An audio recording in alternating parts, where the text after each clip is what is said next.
मध्य प्रदेश में लव जिहाद विरोधी विधेयक धर्म स्वतंत्र विधेयक 2020 को कैबिनेट की मंजूरी मिल गई है। नए कानून में कुल 19 प्रावधान हैं, जिसके तहत धर्म परिवर्तन के मामले में पीड़ित पक्ष के परिजन शिकायत करते हैं तो पुलिस आरोपियों के खिलाफ कठोर वैधानिक कार्रवाई को अंजाम देगी। वहीं मीडिया के माध्यम से गृह मंत्री नरोत्तम मिश्रा ने जानकारी देते हुए प्रस्तावित अधिनियम में जुर्माना राशि में बढ़ोतरी और कठोर कार्रवाई की बात दोहराई है। धर्म स्वातंत्र विधेयक 2020 आज मध्य प्रदेश की कैबिनेट के द्वारा ध्वनिमत से पारित किया गया है। इसके पारित होते ही 1968 वाला धर्म स्वातंत्र विधेयक समाप्त हो जाएगा। इसके कुछ प्रमुख प्रावधान हैं जो मैं आपके माध्यम से रखना चाहता हूं। 19 प्रावधान हैं। आप कहें तो मैं उनको पूरा पढ़ दूं। 9 अलग हैं, 19 अलग हैं।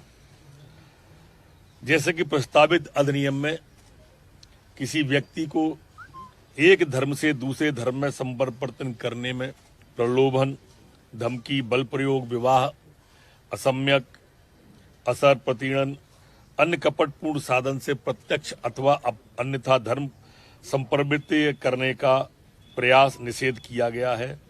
कोई भी व्यक्ति के द्वारा उपरोक्त प्रकार के धन संपरिवर्तन किए जाने का दुष्प्रेषण अथवा षड्यंत्र करने का निषेध इसमें किया गया है।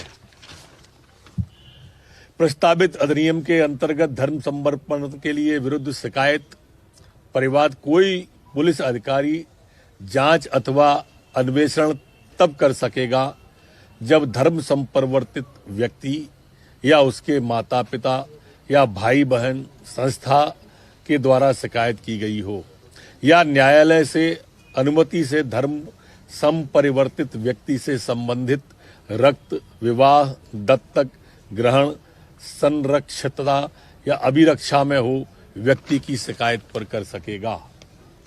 किसी भी व्यक्ति द्वारा अधिनियम का उल्लंघन करने पर 1 वर्ष से 5 वर्ष के कारावास एवं अर्थदंड जो कम से कम 25,000 होगा से दंडित किए जाने का प्रावधान है। नाबालिग, महिला, अनुसूचित जाति, अनुसूचित जनजाति के व्यक्ति के साथ अधिनियम के उल्लंघन किए जाने पर 2 वर्ष से 10 वर्ष के कारावास एवं अर्थदंड जो कम से कम 50,000 होगा का प्रावधान है। अपना धर्म छुपाकर अधिनियम का उल्लंघन किए जाने पर 3 वर्ष से 10 वर्ष के कारावास, अर्थदंड कम से कम 50,000 का प्रावधान इसमें किया गया है। इसी तरह से सामूहिक धर्म परिवर्तन 2 या 2 से अधिक व्यक्तियों का एक ही समय में धर्म परिवर्तन करके अधिनियम का उल्लंघन किए जाने पर 5 वर्ष से 10 वर्ष का कारावास एवं अर्थदंड जो कम से कम 1 लाख का होगा प्रावधान है।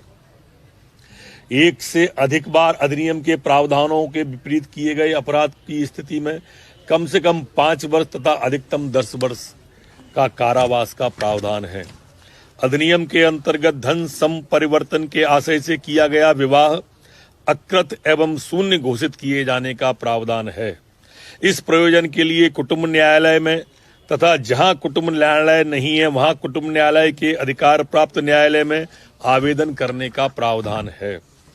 प्रस्तावित अधिनियम के अंतर्गत स्वेच्छा से धर्म संपरिवर्तन की वांछा रखने वाले व्यक्ति तथा धार्मिक व्यक्ति जो किसी भी धर्म का हो को धर्म संपरिवर्तन आयोजित करने का आशय रखता हो को उस जिले में जिला मजिस्ट्रेट को जहां धन संपरिवर्तन संपादित किया जाना है वो 2 माह पूर्व घोषणा पत्र देना बंधनकारी होगा।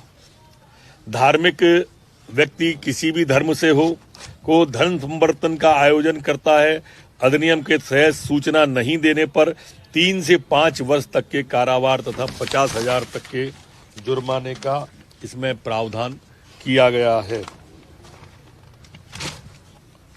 प्रस्तावित अधिनियम के प्रावधानों के विरुद्ध किए गए विवाह को नल एंड वॉइड, शून्य, अकृत एवं शून्य घोषित करने का भी प्रावधान इसमें है।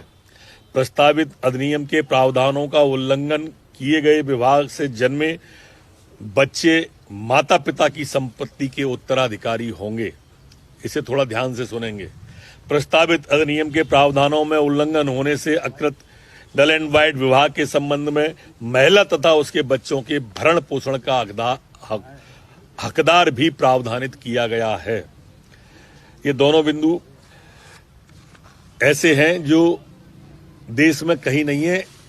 जुर्माने की राशि जो बढ़ाई गई है और यहां तक जो मैंने बिंदु पढ़े हैं जुर्माने से यहां तक, ये मध्य प्रदेश ने इसे कठोर बनाने की और ज्यादा कोशिश की है जो इसमें प्रावधानित किए गए हैं।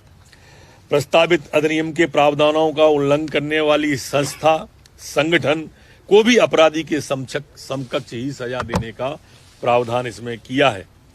प्रस्तावित अधिनियम में सबूत का भार आरोपी पर होना प्रावधानित है। प्रस्तावित घटित अपराध को संज्ञेय तथा गैर जमानती घोषित किया गया है। घटित अपराध का अन्वेषण टीआई एसआई से नीचे का अधिकारी नहीं करेगा, इससे ऊपर के ही अधिकारी करेंगे। इसमें अपराध का विचारण करने का अधिकार सत्र एवं न्यायालय में व्यवस्थित किया जाएगा। इस तरह के अनेक इसमें प्रावधान और भी किए गए हैं। जो प्रमुख थे वो मैंने आपको बता दिए, पर इसमें प्रावधान मध्य प्रदेश का यह जो अधिनियम 2020 है धर्म स्वातंत्र विधेयक, ये काफी कठोर बनाने की मध्य प्रदेश सरकार ने कोशिश की है। Bureau report, JSR times, Indore.